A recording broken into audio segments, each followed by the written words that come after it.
Hello everyone, I wish you all are doing fine. आज हम करने जा रहे हैं शुरुआत टाइप्स ऑफ फिंगरप्रिंट की। तो लेट मी क्लैरिफाई कि टाइप्स ऑफ फिंगरप्रिंट और फिंगरप्रिंट पैटर्न्स दोनों बहुत ही अलग चीज़ होती हैं। तो don't get confused between these two terminologies, ठीक है। फिंगरप्रिंट के टाइप्स बेसिकली तीन होते हैं, तीन टाइप के फिंगरप्रिंट होते हैं, विजिबल, प्लास्टिक और latent. We will discuss about each one of them in detail. First let us have a look at significance of fingerprint, यानी इम्पोर्टेंस क्या होती है फिंगरप्रिंट की, क्यों ये फिंगरप्रिंट को इतना इंपॉर्टेंट माना जाता है, किसे एविडेंस की तरह यूज़ किया जाता है। तो ये सबसे कॉमन एविडेंस है सबसे पहले तो, जो कि क्राइम सीन में आपको मिलेगा मोस्ट कॉमनली। किसी भी केस में देख लीजिए फिंगरप्रिंट मिल ही जाता है हमको। और इसकी इंपॉर्टेंस क्या है पता है, सबसे ज़्यादा यूनिक जो इसको बनाता है कि ये डायरेक्टली हमें क्रिमिनल की बॉडी से मिल रहा है ना। भले वो क्रिमिनल हो, सस्पेक्ट हो, कुछ भी हो, तो डायरेक्टली उसकी बॉडी से हमें ये मिल रहा है फिंगरप्रिंट जो आ रहा है। तो ये एक बहुत ही इम्पॉर्टेंट कैरेक्टरिस्टिक फीचर है इसका, जो बाकियों से अलग बनाता है। फिर सिग्निफिकेंस, मर्डर हो, डकॉइटी हो, है ना, डकैती जिसे कहते हैं, या फिर बर्गलरी हो, कोई लूटपाट, चोरी, कुछ भी हो जाए, रॉबरी हो जाए, जो भी हो, तो फिंगरप्रिंट हर ऐसे केसेस में आपको देखने को मिल जाएगा, कुछ भी ऐसा छूटता नहीं है। फिर उसके बाद हम देखते हैं कि आखिर ये फिंगरप्रिंट बनते कैसे हैं। अच्छा, अनलेस पर्सन ने ग्लव्स पहन के क्राइम कमिट किया हो, ठीक है। फिर जो हमारी रिजेस होती हैं, फ्रिक्शन रिजेस जो हाथ में हमारे प्रेजेंट होती हैं ना, ग्रिप बनाने में जो हमारी हेल्प करती हैं, ये फ्रिक्शन रिजेस जो होती हैं वो एमिट करती हैं फिल्म ऑफ पर्सपिरेशन, यानी स्वेट। जो हमारा स्वेट होता है ना, वो हमारी फ्रिक्शन रिजेस एमिट करती है। लाइक कुछ स्वेट पोर्स हमारे हाथों में प्रेजेंट होते हैं, कुछ कुछ डिस्टेंस पे हमारे रिजेस के थोड़ी थोड़ी दूरी में फ्रिक्शन रिजेस प्रेजेंट होते हैं, तो उससे ये स्वेट एमिट होता है। अब स्वेट में क्या क्या रहता है, सिर्फ पानी नहीं रहता, पानी तो हमें दिख रहा है कि भाई पानी जैसा कुछ है, बट ऑयल, कुछ ऑर्गेनिक और कुछ इनऑर्गेनिक कंपोनेंट्स है ना, प्रोटीन, अमाइनो एसिड, NaCl, ना जाने क्या क्या चीज़ें हमारे स्वेट में प्रेजेंट होती हैं। We will make a separate video on composition of sweat as well. तो ये सारी चीज़ें जो हमारे हाथों में प्रेजेंट होती हैं, वो ही वजह होती है फिंगरप्रिंट बनने की। अब क्या होगा, अब अभी अपने हाथों को कहीं सपोज कल्प्रिट ने रख दिया, कल्प्रिट ने विंडो को टच किया, तो जो भी पर्सपिरेशन हाथों में प्रेजेंट होगा वो डायरेक्टली विंडो में चले जाएगा, और उसके हाथों में जो भी रिजेस प्रेजेंट होंगी वो वहाँ पर छप जाएंगी, बट वो हमें नेकेड आई से नहीं दिखेंगी। तो this impression aiders on the surface, aiders यानी चिपक जाना वहाँ पे, ये इम्प्रेशन अब उस सरफेस में बन गया, और इसे ही हम फिंगरप्रिंट कहते हैं। तो आई होप यू अंडरस्टूड कि फिंगरप्रिंट्स कैसे बनते हैं। Late us have a look eight visible prints. सबसे सिंपलेस्ट टाइप ऑफ प्रिंट होता है ये, जो प्रिंट होता है ना विजिबल, यानी कि दिख रहा है, ऑब्वियसली नाम से समझ में आ रहा है। This prints are visible via naked eyes. इसके लिए कोई स्पेशल ग्लासेस की, माइक्रोस्कोप की ऐसी कुछ रिक्वायरमेंट नहीं होती, पर्सन इसे अपनी नेकेड आई से भी देख सकता है। अब क्राइम सीन में आखिर विजिबल प्रिंट बने तो बने कैसे, कोई कलर्ड कंपोनेंट की वजह से बना, कोई कलर्ड कंटामिनेंट मटेरियल, कुछ तो ऐसा प्रेजेंट था परपिरेटर के हाथों में कि उसने आखिर विजिबल प्रिंट छोड़ दिया उस सरफेस पे। तो जैसे कि किन किन चीज़ों से बन सकता है, let us think about it, है ना। या फिर परपिरेटर के हाथ में कहीं से इंक लग गया होगा, इंक की वजह से प्रिंट छोड़ गया, वो पेंट सैंपल लग गया होगा, ब्लड लग गया होगा, इन चीज़ों की वजह से परपिरेटर ने गलती से विजिबल प्रिंट्स छोड़ दिए, अपने हाथों की छाप उसने क्राइम सीन पे छोड़ दी। ये सारे रीज़न थे, ये सारे एग्जाम्पल्स थे उन मटेरियल्स के which could be the reason for formation of visible fingerprint. Then after that इसके डेवलपमेंट की रिक्वायरमेंट नहीं होती। अब ये डेवलपमेंट क्या होता है फिंगरप्रिंट का, we will learn about it when we will talk about latent prints. Direct इसे फोटोग्राफ किया जा सकता है, क्राइम सीन में मिला, सिंपली कोई मैक्रोस्कोपिक लेंस लेके उसकी फ़ोटोग्राफी कर दो, कोई डेवलपमेंट की रिक्वायरमेंट नहीं होती। आई विल टेल यू, अभी बताती हूँ थोड़ी देर में कि ये डेवलपमेंट होता क्या है फिंगरप्रिंट का।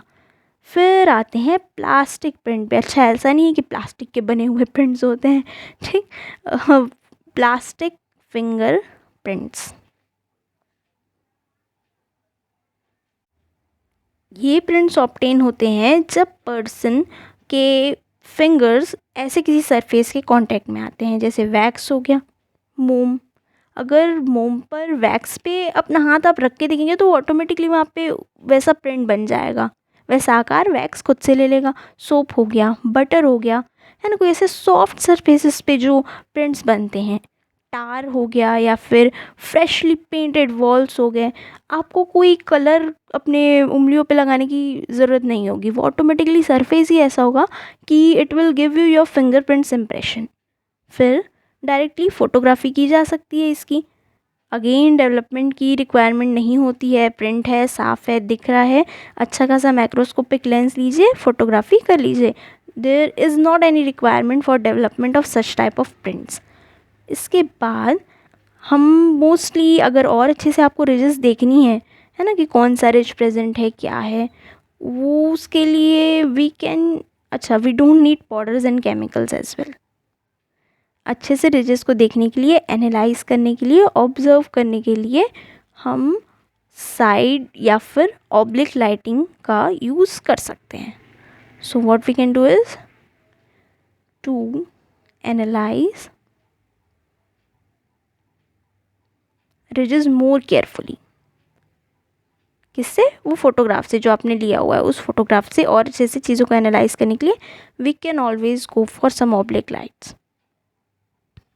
अब विजिबल प्रिंट्स हो गया, प्लास्टिक प्रिंट्स हो गया, देखते हैं लेटेंट प्रिंट्स के बारे में। मोस्ट इम्पॉर्टेंट, सबसे ज़्यादा ना आपको यही प्रिंट मिलेंगे, हिडन प्रिंट्स या फिर कंसील प्रिंट्स भी बोलते हैं इसे। हिडन इम्प्रेशन या फिर कंसील इम्प्रेशन क्राइम सीन में सबसे ज़्यादा पाए जाते हैं। परपिरेटर गलती से मोस्टली अपने लेटेंट प्रिंट्स क्राइम सीन पर छोड़कर चला जाता है। विजिबल या फिर प्लास्टिक तो मिलेंगे, बट उतने नहीं जितने कि लेटेंट मिलते हैं। ठीक, ये नेकेड आई से नहीं दिखते हैं, हिडन है, ऑब्वियस है, नहीं दिखते नेकेड आई से। अब देखते हैं ये फॉर्म कैसे होते हैं। मैंने अभी बताया कि हमारे हाथों में ना कुछ फ्रिक्शन रिजेस होती हैं। ये फ्रिक्शन रिजेस जो होती है, ये मेन रीज़न होते हैं आपके लेटेंट प्रिंट्स के फॉर्म होने के। अब ये जो फ्रिक्शन रिजेस हैं, ये भाई पर्सपिरेशन, स्वेट, ये सब कुछ सिक्रीट होता रहता है इसमें, because of the sweat pores. Sweat pores में एक्राइन ग्लैंड्स होते हैं, तो वो ही होते हैं जो ये स्वेट सिक्रीट कर रहे होते हैं। हमारे फ्रिक्शन रिजेस से आने वाले स्वेट, अच्छा, फ्रिक्शन रिजेस कहाँ होते हैं? हैंड और फीट में। ठीक, हाथों में भी होते हैं, पैरों में भी होते हैं, तभी तो आपने ऑब्जर्व किया होगा हाथ और पैर दोनों से हमारी स्वेटिंग होती है। ये स्वेट पोर्स, जिसे हम एक्राइन स्वेट पोर्स के नाम से भी जानते हैं, वो कुछ ऑयल, इनऑर्गेनिक और organic residues, organic substances release करते हैं। तो ये सिक्रीशन ही जब जाकर किसी भी सरफेस पर लग जाते हैं, किसी भी पोरस या फिर नॉन पोरस, स्मूथ या फिर पॉलिश, कोई भी सरफेस पे जाकर अगर ये स्वेट लग जाएगा, हमारे हाथों का ये सिक्रीशन लग जाएगा, then it will give rise to the fingerprint impression. ये है पर्सन का हाथ, परपिरेटर का हाथ, उसमें लगा है बहुत सारा स्वेट, स्वेट पोर्स से स्वेट आ रहा है, वो बहुत ही पैनिक है कि मैं पकड़ा ना जाऊं करके, तो और भी ज़्यादा उसकी स्वेटिंग हो रही है। ये लग गया सरफेस पे, तो अब उसकी जो भी फ्रिक्शन रिजेस थी, रिज कैरेक्टरिस्टिक्स जो भी थी, वो सब उस सरफेस पर आ जाएंगी। कैसा प्रिंट है उसके हाथ में, क्या है, सब कुछ A to Z उस सरफेस पे चला जाएगा। तो ऐसे आपका एक इनविजिबल प्रिंट वहाँ पर छूट जाता है। Invisible print, also known as latent print, would be left on the surface.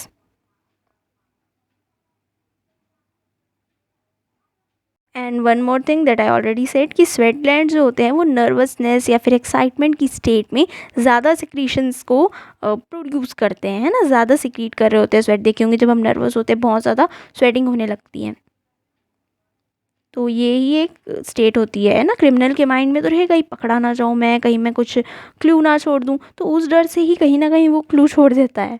ठीक, और डेवलपमेंट की रिक्वायरमेंट होती है, डेवलपमेंट के बहुत से प्रोसीजर होते हैं, जिसके लिए तो ऑलमोस्ट लंबा सा लेक्चर बनाना ही पड़ेगा, 15-20 मिनट का। कुछ केमिकल, कुछ फिज़िकल मेथड्स, तो वो सब के लिए हम we will make a separate lecture. यह देखिए, प्लास्टिक में डेवलपमेंट की रिक्वायर्ड नहीं थी, लेटेंट में होती है, विजिबल में नहीं होती, क्योंकि ये दोनों तो विजिबल थे नेकेड आई से, तो क्या ही इसकी डेवलपमेंट की रिक्वायरमेंट है, डायरेक्टली फोटोग्राफ ले लीजिए। बट यहाँ पे डेवलपमेंट की ज़रूरत है। और ये डेवलपमेंट कैसे होगा? पाउडर या फिर केमिकल मेथड की वजह से। मतलब अभी तो एक अंडर रिसर्च फील्ड भी है जो है नैनो पार्टिकल्स का। छोटे छोटे गोल्ड के पार्टिकल्स, सिल्वर, कैडमियम, ऐसे बहुत सी चीज़ें यूज़ की जाती है। ये अंडर डेवलप्ड फील्ड है। तो ये 3 मेथड होते हैं मोस्टली, फिर यूज़ किए जाते हैं देन इनविजिबल प्रिंट्स को विजिबल करने के लिए। ठीक, कुछ पाउडर स्प्रिंकल कर दिया जाएगा उन फिंगरप्रिंट्स पे, वो पाउडर जाकर उससे अटैच हो जाएगा और हमें अपने आप वो प्रिंट दिखने लगेगा। फिर हम उसकी फ़ोटोग्राफी कर लेंगे या उसको समाउ लिफ्ट अप कर लेंगे। वैसे ही केमिकल मेथड्स भी कुछ होते हैं। आई विश आपको तीनों टाइप्स अच्छे से क्लियर हो गए होंगे। सब्सक्राइब करके रख लीजिएगा, बिकॉज और भी फिंगरप्रिंट के जो भी वीडियो लेक्चर्स आएंगी, you will get to know about it, you will be notified.